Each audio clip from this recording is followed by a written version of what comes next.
തലശ്ശേരി നഗരസഭ ബജറ്റ് ചർച്ച കൗൺസിൽ ഹാളിൽ നടന്നു. ജനക്ഷേമകരമായ ബജറ്റെന്ന് ഭരണപക്ഷവും പ്രഖ്യാപനങ്ങൾ ഒന്നുമില്ലാത്ത പ്രഹസന ബജറ്റെന്ന് പ്രതിപക്ഷവും വാദിച്ചു. കേന്ദ്ര ഫണ്ട് ലഭിക്കുന്നില്ലെന്ന് പരാതിപ്പെടുന്നവർ ബജറ്റിൽ കൂടുതലായും ഉൾപ്പെടുത്തിയത് കേന്ദ്ര പദ്ധതികളാണെന്ന് BJP പ്രതിനിധികൾ ചൂണ്ടിക്കാട്ടി.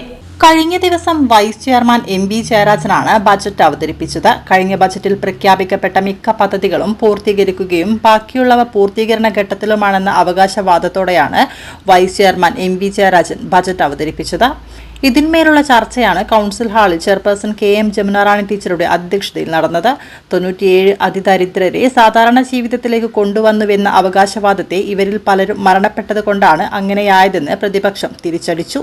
അർഹതയില്ലാത്തവരെ അതിദരിദ്രരാക്കി പിന്നീട് അതിദരിദ്രരല്ലാത്ത പ്രഖ്യാപനം നടത്തുകയാണെന്ന് പ്രതിപക്ഷം കുറ്റപ്പെടുത്തി.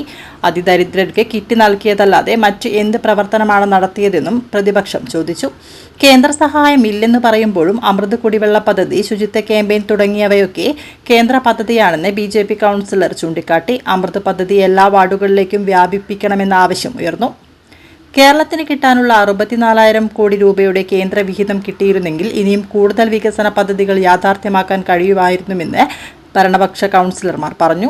പുന്നോൽ ട്രെഞ്ചിംഗ് ഗ്രൗണ്ടിൽ ഇപ്പോൾ നടപ്പിലാക്കുന്ന വികസന പ്രവർത്തനങ്ങൾ യാഥാർത്ഥ്യമാക്കുമ്പോൾ ഭാവി തലമുറയ്ക്ക് ഉപകരിക്കുന്ന മിനി IT പാർക്ക് സ്ഥാപിക്കണമെന്ന ആവശ്യവും ഉയർന്നു.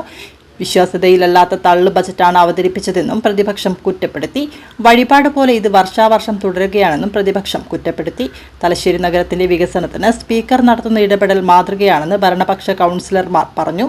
എതിർത്തിട്ട് കാര്യമില്ലാത്തത് കൊണ്ട് മാത്രം ബജറ്റിനെ അംഗീകരിക്കുന്നുവെന്ന് പ്രതിപക്ഷ കൗൺസിലർമാർ പറഞ്ഞു.